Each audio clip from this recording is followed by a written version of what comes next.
ಇಂದು ಬೆಂಗಳೂರು ಗ್ರಾಮಾಂತರ ಜಿಲ್ಲೆಯಲ್ಲಿ ಕಂದಾಯ ಸೇವೆಗಳ ಸಮರ್ಪಣಾ ಸಮಾವೇಶವನ್ನು ಇಲ್ಲಿ ಹಮ್ಮಿಕೊಂಡಿದ್ದಾರೆ. ಮಾನ್ಯ ಶರತ್ ಬಚ್ಚೇಗೌಡರು ಇದನ್ನ ಹೊಸಕೋಟೆಯಲ್ಲೇ ಮಾಡಬೇಕು ಅಂತ ಹೇಳಿ ಇಲ್ಲೇ ಮುತುವರ್ಜಿ ತೆಗೆದುಕೊಂಡು ಅವರು ಆಯೋಜನೆಯನ್ನ ಮಾಡಿದ್ದಾರೆ. ಯಾಕೆ ಇಲ್ಲೇ ಮಾಡಬೇಕು ಅಂದ್ರೆ ಇವತ್ತು ನಾವು ಏನೇನು ಕಂದಾಯ ಇಲಾಖೆಯಲ್ಲಿ ಕೆಲಸ ಆಗಿದೆ ಅದನ್ನ ಜನಗಳಿಗೆ ಇವತ್ತು ಈ ಕಾರ್ಯಕ್ರಮದ ಮುಖಾಂತರ ಸಮರ್ಪಣೆ ಮಾಡ್ತಾ ಇದ್ದೇವೆ.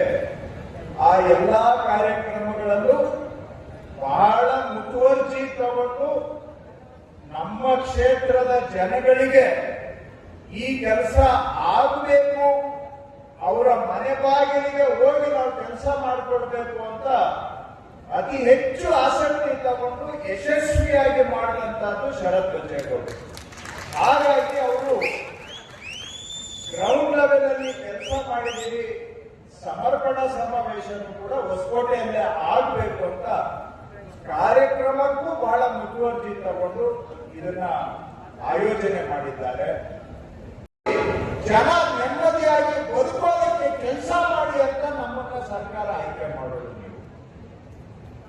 ನಾವು ಏನ್ ಮಾಡಿದ್ದೇವೆ ಅನ್ನೋದನ್ನು ನಿಮ್ಗೆ ಲೆಕ್ಕ ಕೊಡ್ಬೇಕು. ನಾವು ಬರೀ ವಿಧಾನಸೌಧದಲ್ಲಿ ಕೂತ್ಕೊಂಡು ದಿನ ಕಳೆದಿದ್ದೇ ಸಾಧನೆ ಅಲ್ಲ. ನೀವು ಕೊಟ್ಟಿರೋ ಅಧಿಕಾರ ಉಪಯೋಗಿಸಿಕೊಂಡು ಏನ್ ಕೆಲಸ ಮಾಡಿದ್ದೀವಿ ಅನ್ನೋದು ನಿಮಗೆ ಲೆಕ್ಕನೂ ಕೊಡಬೇಕು. ಪ್ರಜಾಪ್ರಭುತ್ವದಲ್ಲಿ ನಿಮ್ಗೆ ಸಮರ್ಪಣೆಯನ್ನು ಮಾಡಬೇಕು ಅಂತ ಒಂದು ಕಾರ್ಯಕ್ರಮ ಇದೆ. ಏನ್ ಮಾಡಿದೀವಿ ಅಂತ ಲೆಕ್ಕನೂ ಕೊಡೋದಕ್ಕೊಂದು ಅವಕಾಶ ಇದು. ಎಲ್ಲರ ಮುಂದೆ ಪ್ರಜಾಪ್ರಭುತ್ವದಲ್ಲಿ ಸಾರ್ವಜನಿಕವಾಗಿ ಪಾರದರ್ಶಕವಾಗಿ ನಾವು ಇಷ್ಟು ಕೆಲಸ ಮಾಡಿದೀವಿ ಅಂತ ನಿಮಗೆ ಸಮರ್ಪಣೆ ಮಾಡುವಂತ ಕಾರ್ಯಕ್ರಮ ಇದೆ.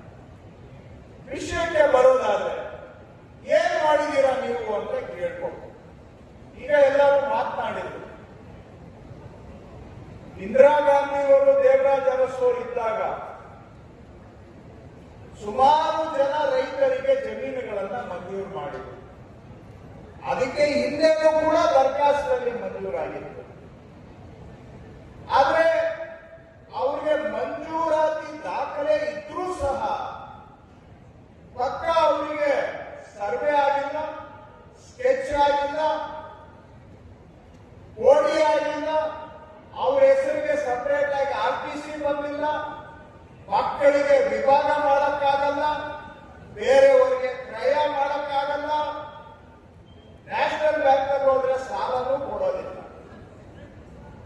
ಹೆಸರಿಗೆ ಮಾತ್ರ ಜಮೀನು ನಿಮ್ಮದು, ಆದ್ರೆ ಎಲ್ಲಾ ಜುಟ್ಟು ಸರ್ಕಾರದ ಕೈಯಲ್ಲೇ ಇರ್ತದೆ. ನೀವೇನ ಸ್ವಲ್ಪ ಹಂಗೆ ಹಿಂಗೆ ಆಡಿದ್ರೆ ಹಿಂಗೆ ನಿಮ್ ಜುಟ್ಟು ಹೇಳಿದ್ರೆ ಓಡ್ಕೊಂಡು ನಮ್ಮ ಮನೆ ಬಾಗಿಲಿಗೆ ಬರ್ಬೇಕು.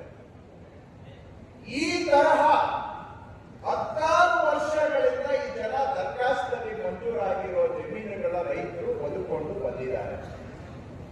ಅವ್ರಿಗೆ ಆಗಲೇ ಓಡಿ ಮಾಡಿ ಪಕ್ಕ ದಾಖಲೆಗಳನ್ನ ಮಾಡಿ ಕೊಡಬೇಕಾಗಿತ್ತು, ಕೊಡ್ಲಿಲ್ಲ. ಎಲ್ಲಿವರೆಗೂ ಪಕ್ಕ ದಾಖಲೆ ಆಗೋದಿಲ್ಲ ಅಲ್ಲಿವರೆಗೂ ನಿಮ್ಮ ಮಾಲೀಕತ್ವನೇ ಗ್ಯಾರಂಟಿ ಇರೋದಿಲ್ಲ. ಯಾಕೆಂದ್ರೆ ನೀವು ಮೂಲ ಸರ್ಕಾರಿ ನಂಬರ್ ಅಲ್ಲೇ ಓಡ್ತಾ ಇರ್ತದೆ ನಿಮ್ಮ RTC. ಯಾರು ಬೇಕಾದ್ರೂ ಬಂದು ನಿಮ್ಮನ್ನು ಅಲ್ಲಾಡಿಸಬಹುದು.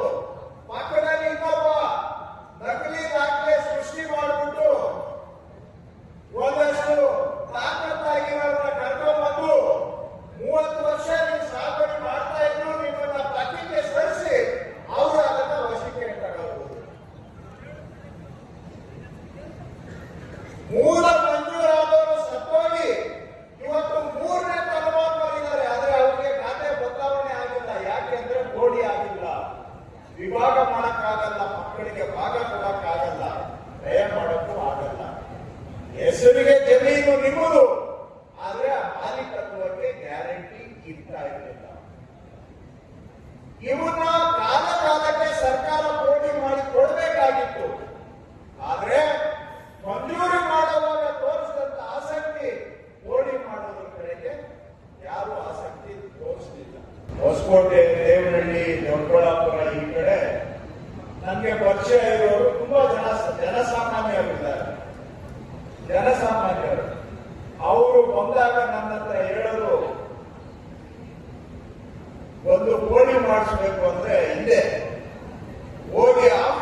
ಅರ್ಜಿ ಕೊಟ್ರೆ ಅವರು ಕಿವಿ ಮೇಲೆ ಹಾಕೊಳ್ತಾ ಇರ್ಲಿಲ್ಲ. ಯಾಕಂದ್ರೆ ಈ ಕೋಡಿ ಮಾಡೋದು ಅಂದ್ರೆ ಒಂಥರ ಕಾಂಪ್ಲಿಕೇಶನ್. ಬಹುತೇಕ ನಮ್ಮ ಅಧಿಕಾರಿಗಳಿಗೂ ಪ್ರೊಸೀಜರ್ ಗೊತ್ತಿರಲಿಲ್ಲ. ಯಾರೋ ಒಬ್ಬರ ಇಬ್ಬರಿಗೂ ಮಾತ್ರ ಗೊತ್ತಿರ್ತಾ ಇತ್ತು. ಸೊ ಹಂಗಾಗಿ ಅರ್ಜಿ ಕೊಟ್ಟರು ಕೂಡ ಕೋಡಿಗೆ ಆಗ್ತಾ ಇರಲಿಲ್ಲ. ಜನ ಸುದ್ದಿ ಅರ್ಜಿ ಕೊಟ್ಟು ಇದು ಆಗೋದೇ ಇಲ್ಲ ಅಂತ ಮರ್ತ್ಕೊಂಡ್ಬಿಟ್ಟಿದ್ರು ಎಷ್ಟೋ ಜನ. ಆಗೋದೇ ಇಲ್ಲ ಬಿಡುವರು. ಆ ಹೆಸರಿಗೆ ಮಂಜೂರಾಗಿದ್ರು ಕೂಡ ಇವತ್ತಿಗೂ ಕೋಡಿ ಆಗಿಲ್ಲ ಅಂದ್ರೆ ಜನಕ್ಕೆ ಬೇಕಾಗಿಲ್ಲ ಅಂತಲ್ಲ, ಆಗೋದಿಲ್ಲ ಅಂತ ಬಿಟ್ಬಿಟ್ಟಿದ್ರು ಕೈ. ಇದನ್ನ ಸುದ್ದಿ ಕೊನೆಗೆ ಅಲ್ಲಿ ಇಲ್ಲಿ ಕಾಯ್ತಾ ಇರ್ತಾರೆ. ನೀನ್ ಆಫೀಸ್ ಹೋದ್ರೆ ಈ ಕೆಲಸ ಆಗೋದಿಲ್ಲ, ಬಾ ನಾನು ಮಾಡ್ಕೊಡ್ತೀನಿ ಅಂತ ಕರ್ಕೊಂಡು ಹೋಗ್ತಾರೆ. ನಾನು ಮಾಡ್ಕೊಡ್ತೀನಿ ಅಂತ ಕರ್ಕೊಂಡು ಹೋಗ್ತಾರೆ. ಅವ್ರದ್ದು ಜನ ಹೇಳಿದ್ದು ನನಗೆ, ಯಾಕಂದ್ರೆ ಯಾರು ತಪ್ಪಂತ ಮಾಡ್ಕೋಬಾರ್ದು, ಜನ ಹೇಳಿದ್ದನ್ನ ಹೇಳ್ತಾ ಇದ್ದಾರೆ. 1 ಎಕರೆ ಕೋಡಿ ಮಾಡ್ಕೊಡ್ಬೇಕು ಅಂದ್ರೆ 5 ಲಕ್ಷ 10 ಲಕ್ಷ, ರೋಡ್ ಸೈಡ್ ಇದ್ರೆ 15 ಲಕ್ಷ 20 ಲಕ್ಷ 1 ಎಕರೆ ಕೋಡಿ ಮಾಡ್ಬೇಕು. ಜನ ಹೇಳಿದ್ದು ಹೇಳ್ತಾ ಇದ್ದಾರೆ. ಇದನ್ನ ನೋಡಿ ಜನ ಏಕ ವ್ಯಕ್ತಿ ಕೋಡಿಗೆ ಅರ್ಜಿ ಕೊಡಲೇ ಬಿಟ್ಬಿಟ್ಟಿದ್ರು. ಯಾಕಂದ್ರೆ ಇಷ್ಟು ದುಡ್ಡು ನಾವು ಸುರಿಯಕ್ಕೆ ಆಗೋದಿಲ್ಲ ಅಂತ ಹೇಳಿ. 5 ಲಕ್ಷದಿಂದ ಶುರುವಾಗಿ 20 ಲಕ್ಷವರೆಗೂ ಒಂದೊಂದು ಎಕರೆಗೆ ಖರ್ಚು ಆಗ್ತಾ ಇತ್ತು. ಮಧ್ಯವರ್ತಿಗಳು ಅಷ್ಟು ವಸೂಲಿ ಮಾಡ್ತಾ ಇತ್ತು ಅಂತ ಇಲ್ಲಿನ ಭಾಗದ ಜನ ಹೇಳಿದರು. ಇವತ್ತು ಅಂತದ್ರಲ್ಲಿ ನಾವು 4,238 ರೈತರದ್ದು 6,000 ಎಕರೆ ಇವತ್ತು ರೈತರ ಮನೆ ಬಾಗಿಲಿಗೆ ಹೋಗಿ ನಾವು ಮಾಡಿಕೊಟ್ಟಿದ್ದೇವೆ ಅಂತ. 6,000 ಎಕರೆಗೆ 1 ಎಕರೆಗೆ 5 ಲಕ್ಷ ಅಂತ ಕಮ್ಮಿ ಇಟ್ಕೊಂಡ್ರು ಕೂಡ ಎಷ್ಟಾಯ್ತು? 300 ಕೋಟಿ ಆಗುತ್ತೆ. 300 ಕೋಟಿ ಆಗುತ್ತೆ. 10 ಲಕ್ಷ ಇಟ್ಕೊಂಡ್ರೆ 600 ಕೋಟಿ ಆಗುತ್ತೆ. ಕೋಟಿಗಳು ಬಿಡಿ, ಕೋಟಿಗಳು ಕೊಡೋ ಕೆಪಾಸಿಟಿ ಇಲ್ಲಿ ಬೆಂಗಳೂರಿನ ಮರ್ಸಿಡೀಸ್ ಕಾರಲ್ಲಿ ಬರೋರಿಗೆ ಮಾತ್ರ ಇರುತ್ತೆ. ಹಳ್ಳಿಯಲ್ಲಿ ವ್ಯವಸಾಯ ಮಾಡೋರಿಗೆ ಆ ಕೆಪಾಸಿಟಿ ಇಲ್ಲ. ಅದು ಒಂದು ಕಡೆ. ಆದ್ರೆ ಮಾಡಿಸೋ ಇನ್ಫ್ಲೂಯೆನ್ಸ್ ಕೂಡ ಸಾಮಾನ್ಯ ರೈತರಿಗೆ ಇರೋದಿಲ್ಲ. ಇವತ್ತು ನಾವು ಯಾವ ಪಕ್ಷ ನೋಡದೆ, ಯಾವ ಜಾತಿ ನೋಡದೆ, ನಮ್ಮ ಕಂದಾಯ ಇಲಾಖೆ ಅಧಿಕಾರಿಗಳು ಇತಿಹಾಸದಲ್ಲಿ ಆಗದೇ ಇದ್ದಂತ ಕೆಲಸವನ್ನ ರೈತರ ಮನೆ ಬಾಗಿಲಿಗೆ ಹೋಗಿ ಮಾಡಿಕೊಟ್ಟಿದ್ದಾರೆ ಅಂತ ನಮ್ಮ ಇಲಾಖೆಯ ಬಗ್ಗೆ ನಾನು ಅಧಿಕಾರಿಗಳ ಬಗ್ಗೆ ಹೆಮ್ಮೆಯಿಂದ ಹೇಳಲಿಕ್ಕೆ ಬಯಸ್ತೇನೆ. ಮಿಸ್ಸಿಂಗ್ ರೆಕಾರ್ಡ್ಸ್ಗೆ ಹೋಗಿ ಕನಿಷ್ಠ 2 ದಾಖಲೆ ಇರುವಂತಹದ್ದು, ಅದನ್ನು ಇವೆರಡನ್ನೂ ಕೂಡ ಇನ್ನು 6 ತಿಂಗಳೊಳಗಡೆ ಅವೆಲ್ಲವನ್ನು ಕೂಡ ಮಾಡಿಕೊಡ್ಬೇಕು ಅಂತ ನಾನು ಅವರಿಗೆ ಸೂಚನೆಯನ್ನ ಕೊಟ್ಟಿದ್ದೇನೆ. ಇನ್ನ ಮುಂದೆ ಮನೆಗಳಿಗೆ ಹಕ್ಕುಪತ್ರ ಕೊಡುವಂತ ಕೆಲಸ ನಾವು ಮಾಡ್ತಾ ಇದ್ದೇವೆ. ಮಾನ್ಯ ಶಾಸಕರು ಈಗ ತಾನೇ ಮನವಿ ಮಾಡಿದ್ರು. ಸುಮಾರು ಅವರ ತಾಲೂಕಿನಲ್ಲಿ 136, ಹೊಸಕೋಟೆ ತಾಲೂಕಿನಲ್ಲಿ 136, ಒಟ್ಟು ಬೆಂಗಳೂರು ಗ್ರಾಮಾಂತರ ಜಿಲ್ಲೆಯಲ್ಲಿ 240. ಇಲ್ಲಿ ಸಣ್ಣ ಪುಟ್ಟ ಊರುಗಳು ಬಂದ್ಬಿಟ್ಟಿದ್ದಾವೆ.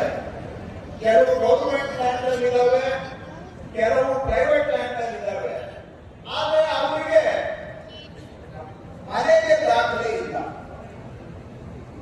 ಊರಿಗೆ ಊರು ಅಂತ ದಾಖಲೆ ಇಲ್ಲ. ಕಂದಾಯ ಗ್ರಾಮ ಅಂತ ಮಾಡಿಲ್ಲ ನಾವು.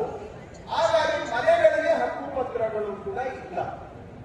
ಅಂತದ್ದು ಈ ಬೆಂಗಳೂರು ಗ್ರಾಮಾಂತರ ಜಿಲ್ಲೆಯಲ್ಲಿ 240 ವಸತಿ ಪ್ರದೇಶಗಳು, ಸುಮಾರು 9,181 ಕುಟುಂಬಗಳ ಮನೆಗಳು ಇದ್ದಾವೆ. ಅದರಲ್ಲಿ 60% ಮಾನ್ಯ ಶಾಸಕರು ಹೊಸಕೋಟೆ ತಾಲೂಕಲ್ಲೇ ಗುರುತಿಸಿದ್ದಾರೆ. ಅವರೆಲ್ಲರೂ ಕೂಡ ಹಕ್ಕುಪತ್ರ ಕೊಡಬೇಕು ಅಂತ ಅವರೀಗ ವೇದಿಕೆ ಮುಖಾಂತರ ಒತ್ತಾಯ ಮಾಡಿದ್ದಾರೆ. ರಾಜ್ಯದಲ್ಲಿ ಈಗಾಗಲೇ ನಮ್ಮ ಸರ್ಕಾರ ಬಂದ ಮೇಲೆ 2,20,000 ಕುಟುಂಬಗಳಿಗೆ ನಾವು ಹಕ್ಕುಪತ್ರ ಕೊಟ್ಟಿದ್ದೇವೆ. ಈ ಜಿಲ್ಲೆಯಲ್ಲಿ ಇರ್ತಕ್ಕಂಥದ್ದು ಹಾಗೂ ಹೊಸಕೋಟೆ ತಾಲೂಕಲ್ಲಿ ಇರ್ತಕ್ಕಂತಹ ಒಟ್ಟು 10,000 ಮನೆಗಳಿಗೂ ಕೂಡ ಹಕ್ಕುಪತ್ರವನ್ನ ಕೊಟ್ಟು ಆ ವಸತಿ ಪ್ರದೇಶಗಳನ್ನ ಕಂದಾಯ ಗ್ರಾಮ ಅಂತ ಅಧಿಕೃತವಾಗಿ ಘೋಷಣೆ ಮಾಡುವಂತಹ ಕೆಲಸವನ್ನು ನಾವು ಮಾಡ್ಕೊಳ್ತೇವೆ. ಅದರಿಂದ ಏನಾಗುತ್ತೆ, ಮನೆ ಕಟ್ಕೊಂಡಿದ್ದಾರೆ, ವರ್ಷಗಳೇ ಆಗೋಗಿದೆ, ಆದ್ರೆ ಮನೆಗೆ ದಾಖಲೆ ಇಲ್ಲ. ಅತಂತ್ರದಲ್ಲೇ ಬದುಕೋಂಗಾಗಿದೆ. ಅವರಿಗೆ ಪಕ್ಕ ಹಕ್ಕುಪತ್ರವನ್ನ ಕೊಟ್ಟು ನೆಮ್ಮದಿಯಾಗಿ ಬದುಕುವಂತಹ ಭೂ ಗ್ಯಾರಂಟಿಯನ್ನ ಅಂತ ಊರುಗಳಿಗೆ ಮನೆಗಳಿಗೂ ಕೂಡ ನಾವು ಮಾಡಿಕೊಡ್ತೇವೆ. ಯಾರತ್ರ ಕ್ರಯಪತ್ರ ಇದ್ರೆ ಅವರು ಈಗ ಪಂಚಾಯಿತಿಯಲ್ಲಿ ಮುನ್ಸಿಪಾಲಿಟಿಯಲ್ಲಿ ಬೀಗಾತ ತಗೊಳ್ಬಹುದು.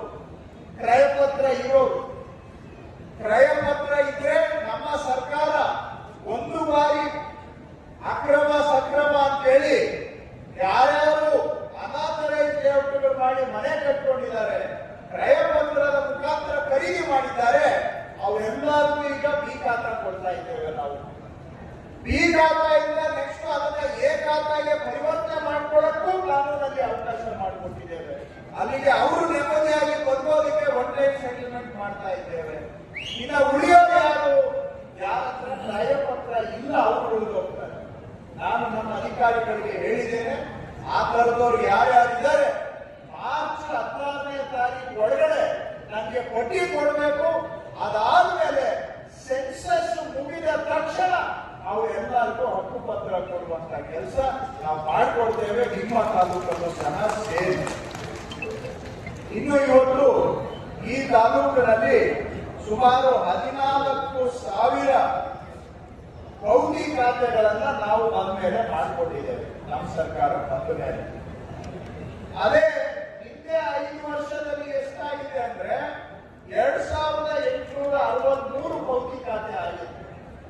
ನಮ್ಮ ಸರ್ಕಾರ ಬಂದ ಮೇಲೆ ಈಗ 14,016 ಪೌತಿ ಖಾತೆಯನ್ನ ನಾವು ಮಾಡಿಕೊಟ್ಟಿದ್ದೇವೆ. ಅದರಲ್ಲೂ ಅತಿ ಹೆಚ್ಚು ಹೊಸಕೋಟೆಯಲ್ಲೇ ಶಾಸಕರು ಆಸಕ್ತಿ ತಗೊಂಡು ಅವರೇ ಕೆಲವು ಕಡೆ ಹೋಗಿ ಪೌತಿ ಖಾತೆ ಅದಾಲತನ್ನ ಮಾಡಿ ಖಾತೆ ಮಾಡಿಸಿಕೊಂಡಿದ್ದಾರೆ. ಪೌತಿ ಖಾತೆ ಅಂದ್ರೆ ಏನು? ತಂದೆ ತಾತನ ಹೆಸರಲ್ಲಿ ಜಮೀನಿತ್ತು, ಅವರು ತೀರೋಗಿದ್ದಾರೆ, ಆದರೆ ವಾರಸುದಾರರಿಗೆ ಇನ್ನೂ ಖಾತೆ ಆಗಿಲ್ಲ, ಮೃತರ ಹೆಸರಿನಲ್ಲೇ ಮುಂದುವರೆದಿದ್ದಾರೆ. ನಾನು ಇಲಾಖೆ ಜವಾಬ್ದಾರಿ ತಗೊಂಡಾಗ ಕೇಳಿದೆ, ಈ ತರಹ ಸತ್ತೋಗಿರೋರ ಹೆಸರಿನಲ್ಲಿ ಎಷ್ಟು ಜಮೀನುಗಳಿದ್ದಾವೆ ಅಂತ. ಲೆಕ್ಕ ಕೂಡ ಇರಲಿಲ್ಲ ನಮ್ಮ ಇಲಾಖೆ, ಎಷ್ಟು ಅಂತ ಕೂಡ ಲೆಕ್ಕ ಇರಲಿಲ್ಲ. ಆಮೇಲೆ 6 ತಿಂಗಳು ಕಸರತ್ ಮಾಡಿ ನಮ್ಮ ಎಲ್ಲ ಬಿಎಗಳು ಗ್ರಾಮ ಸಹಾಯಕರ ಸಹಕಾರದಿಂದ ಪ್ರತಿಯೊಂದು ಮಾರ್ಕ್ ಮಾಡಿದ್ವಿ, ಎಷ್ಟು ಜಮೀನುಗಳು ಸತ್ತೋಗಿರೋರ ಹೆಸರಲ್ಲಿದ್ದಾವೆ. ನೋಡಿದ್ರೆ ರಾಜ್ಯದಲ್ಲಿ 49 ಲಕ್ಷ ಜಮೀನುಗಳು ಸತ್ತೋದರ ಹೆಸರಿನಲ್ಲಿದ್ದಾವೆ. ಇವತ್ತು ಅವುಗಳನ್ನೆಲ್ಲ ವಾರಸುದಾರರಿಗೆ ನಾವೇ ಅಂದ್ರೆ ಕಂದಾಯ ಇಲಾಖೆ, ಡಿಎ, ಗ್ರಾಮ ಸಹಾಯಕರು ಯಾರನ್ನು ಅರ್ಜಿಗೆ ಕಾಯದೆ ನಮ್ಮ ಅಧಿಕಾರಿಗಳೇ ಇವತ್ತು ರೈತರ ಮನೆ ಬಾಗಿಲಿಗೆ ಹೋಗಿ ಅಲ್ಲಿ ವಾರಸುದಾರರಿಗೆ ಪೌತಿ ಖಾತೆಯನ್ನ ಮಾಡಿಕೊಡ್ತಕ್ಕಂಥ ಅಭಿಯಾನವನ್ನು ಕೂಡ ನಡೆಸ್ತಾ ಇದ್ದೇವೆ. 49 ಲಕ್ಷದಲ್ಲಿ ಈಗಾಗಲೇ 13 ಲಕ್ಷ ಜನಗಳಿಗೆ ನಾವು ಸ್ವಯಂ ಪ್ರೇರಣೆಯಿಂದ ನಾವೇ ಹೋಗಿ 20-50 ವರ್ಷದಿಂದ ಪೌತಿ ಖಾತೆ ಆಗದೆ ಇದ್ದದನ್ನ ಈಗ ನಾವು ಮಾಡಿಕೊಟ್ಟಿದ್ದೇವೆ. ಆಲ್ರೆಡಿ 13 ಲಕ್ಷ ಮುಗಿಸಿದೆ. ಇನ್ನು ಈ ವರ್ಷದ ಒಳಗಡೆ ಇನ್ನ ಒಂದು 15 ಲಕ್ಷ ಮಾಡುವಂತಹ ಗುರಿಯನ್ನ ನಾವು ಮಾಡಿಕೊಂಡಿದ್ದೇವೆ. ಅದೇ ರೀತಿಯಲ್ಲಿ ಈ ಜಿಲ್ಲೆಯಲ್ಲೂ ಕೂಡ 1,416 ಮಾಡಿದ್ದೇವೆ. ಅದರಲ್ಲಿ ಇವತ್ತು 10,200 ಜನಗಳಿಗೆ ವಾರಸುದಾರರ ಹೆಸರಿಗೆ ಖಾತೆ ಮಾಡಿ RTCಯನ್ನ ಕೊಡುವಂತಹ ಕಾರ್ಯಕ್ರಮ ಇವತ್ತು ಇಟ್ಕೊಂಡಿದ್ದೇವೆ. ಇವೆಲ್ಲ ಸಮಸ್ಯೆಗಳು ಸಾಲು ಅಂತ ಸುಮಾರು ಕಡೆ ಇಟ್ಕೊಂಡು ಬೋಗಸ್ ಎಂಟ್ರಿ ಮಾಡೋದು,